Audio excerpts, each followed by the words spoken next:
Should we talk about that Square Enix event real quick? Yeah, Sean, didn't you like the event, Sean? That was ass out of a million. But it was basically what they told it. Like they already told us what was going to be there. But Like they exactly. also said there was going to be new games and stuff. Now of course, Technically, was definitely the technically highlight. there were new games. Okay, we had a Life is Strange. Right, True Colors, that was there. How the fuck are you gonna call that game and not have the True Colors song play in the trailer? I remember in high school, the science teacher, we had to like do this assembly once, and she like for some reason sang that, and it was like, what the fuck is going on? I thought it was a bad. She didn't have to pay royalties, man. She did it for free. I see your true. Hit with that DMCA real quick. Yeah, right. And Nate, you said that I should be trying Life is Strange, right? Yes. Okay. Strange 1 is a fantastic game, but you may as well just wait for the remaster. I was gonna say I saw the remasters coming. That's what I should grab, Nate, is the remasters and just play through those. Okay. Life is Strange 1 is a fantastic game. How long is it? Is it a long game? If you 100% it, maybe 12 hours. If you that's just go not through it happening. without taking all the pictures and stuff, man. you could probably go through it in about 6. I just can't see John playing Life is Strange. I don't know why. I genuinely enjoyed. Why not? I just played Star Fox Adventures last night. I'll play anything, obviously. I have not played 2. I did not like that. Like I said last week, that little in between Before the Storm prequel. I thought that's where the writing got a little bit pretentious in a lot of the stuff they're trying to convey. And what I've seen of the third game, I kind of feel the same way with the writing that they showed. There's a couple moments I'm like, all right, like I get what we're going for. Like there's some cool stuff in there. I like the mystery. I like the powers, but I don't know. There's still something about the writing and the way the guy presented. Can we just talk about the guy who was talking about it? It was Orgasm like, guy. You're gonna feel this game, and this game is gonna be. You're gonna be in this game. I'm like, bro? I'm more interested in you as a person now than whatever you're showing. The way he was talking was OJ. Called him. My chat said that he sounded like he was having an orgasm the whole time he was talking because he was like, "In this game of life is true." He was like talking in some type of like way that it was just like, why are you talking like that, bro? Then they did show Outriders and Balan Wonderworld just to remind us that they're coming out. No, they didn't just show Outriders, mind you. They showed you 11 minutes of Outriders to start off the show. Fuck off. I hate shit like that. we've kind of already been playing it. Extended demo of the Avengers. Okay, so so see Hawkeye do a bunch of nothing. I'm curious about the Avengers because they did the next gen patch as well, and yeah, they fucked that up. Well, get it. If you're on the PS5, they did, and I'm on the PS5, and I have not tried to move that save data over yet, and that's going to be an adventure, I hear. So, I feel like they feel the need to keep this game alive because it's the Avengers, and it probably cost them a lot of money.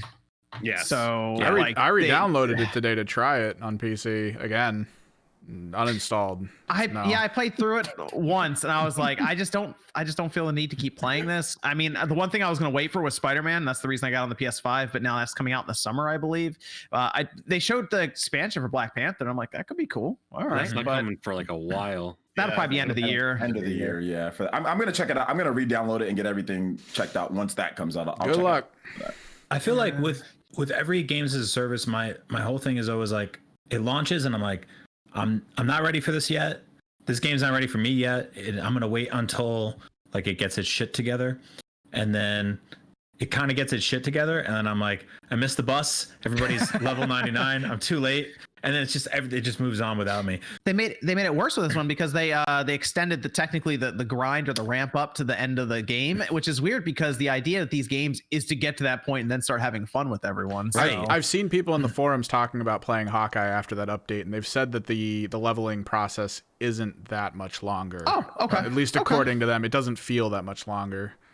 But I loaded that game up. It was like an 8-minute first load. I just sat there staring at that load screen. Yeah, and then I got into a mission. It took like 2 extra minutes. This is off my solid state. And I was that's interesting. Got in, started fighting. The fighting still felt janky, and I just stopped.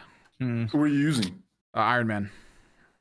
Okay, he's the best one too. That's the funny thing. And it still felt bad. Yeah, it didn't feel good. when everything you're hitting doesn't like actually, you just see big explosions from missiles and they're just like, fuck that. They just go through it and slap you around. You're like, oh, I don't want to play this game anymore. I think I quit once. Black Widow, I thought she was gonna be so cool. Then you start playing, and they're like, man, this just sucks, man. Like this is just bad. I mean, Spider-Man, they can't mess up Spider-Man. No, like, they can. Spider-Man's got to be okay. They can fully go. They messed up Black Widow pretty bad. Like she's awesome, and she's trashed. When you hit the unibeam on Iron Man and it feels like it does nothing, you're just like, cool. I think I'm done with this and game. the thing is, like, with Spider-Man has a visual identity with, you know, there are multiple modern recent video games where you're like, this is how Spider-Man feels. Whereas I think the other Avengers got sort of a pass because like no one's played like an Iron Man game, a third-person Iron Man game in a very long time. You know, it's been a minute since we've got like a Hulk game and stuff like that. So I think a lot of people are going to bring baggage into Spider-Man. That's a good point. A lot of expectations for the movement of Spider-Man, and a lot of disappointment's going to follow. You got to get that right. Good. We know it's not going to be as good as the Spider-Man the games that Sony has. We already know it's not. So right, because I mean those are all about like you are open world flying through the city and then you dive bomb into a group of thugs and beat the shit out of them. Oh no! Like, are we going to have a stunt double then for Spider-Man's Secret Identity 2 in this? Like, are they gonna have Peter Parker as like a whole other character model? They should just take the old face since they replaced it anyway. Just throw it on there. They can kind of do it. That would be so funny. Maybe they just won't show him. Maybe they won't even deal with that. They're like, damn, it's just Spider-Man's just always in costume. We're not dealing with that. No Peter Parker, just Spider-Man. I mean, they can just do it similar to Ultimate Alliance 3 and just keep it. Just keep him in costume the whole time. It just calls mobile. I think a Hitman mobile game as well.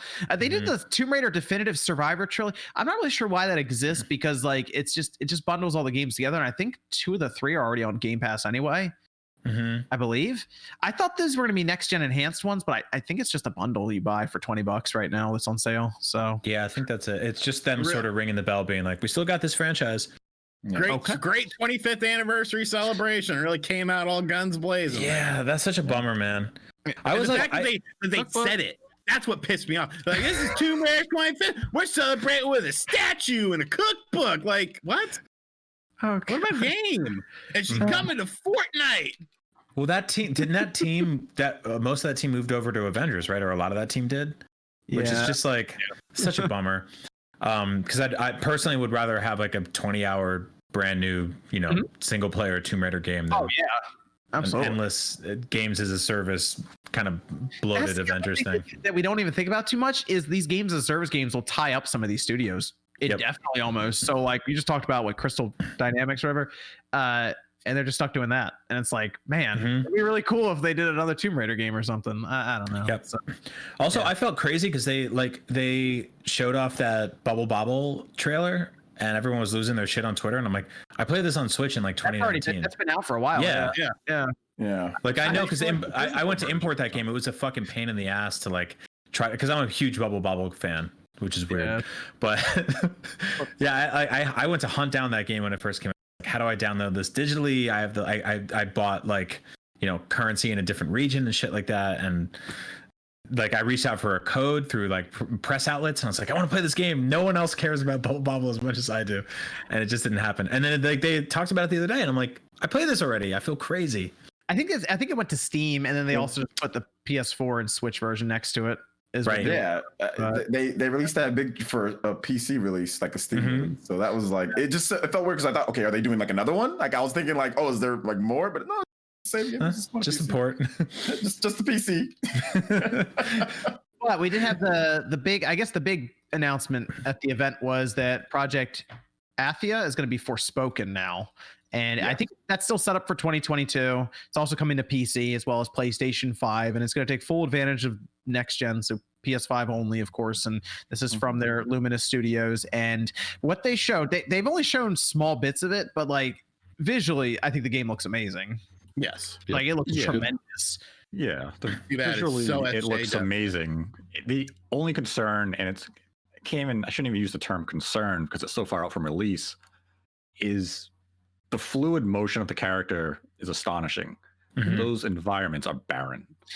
There were nothing in any of that desert area. It's just it looked like extreme hiking. Like it was like a guy who was just like, yeah, fuck this trail, and he was just like whipping through his Parkour up these fucking cliffs. I almost wonder if we're gonna, like, they showed that dragon in the beginning. I almost wonder if we're gonna be fighting against these large creatures as well in the world. The way that the character was moving, it almost seemed like you'd be able to scale the side of a large creature very, very quickly at times.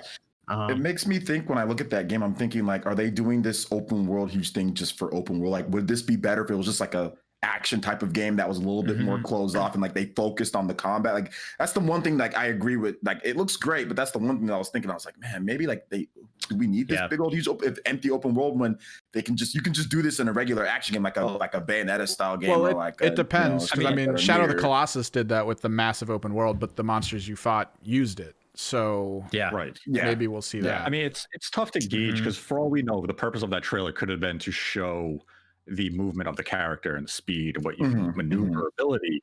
So it's tough to say. But what was curious is the official listing for the trailer mentioned a code name Witch, and Witch was the code name for Agni, the PlayStation 4 tech demo that the Lumen engine highlighted a decade ago. So it's created some speculation of, is Agni going to make an appearance in Forspoken as a witch? Yeah, that'd be cool as hell. That'd be really cool. The game looks gorgeous. Like I want to know more about like what I'm doing moment to moment, but I'm intrigued for now. Yeah, it definitely looks like a next generation game, so I'm happy to see that start getting those kind of games out. It looks better visually than Final Fantasy 16. Yeah, I would say so. From what we've seen for 16 so far, I would say so.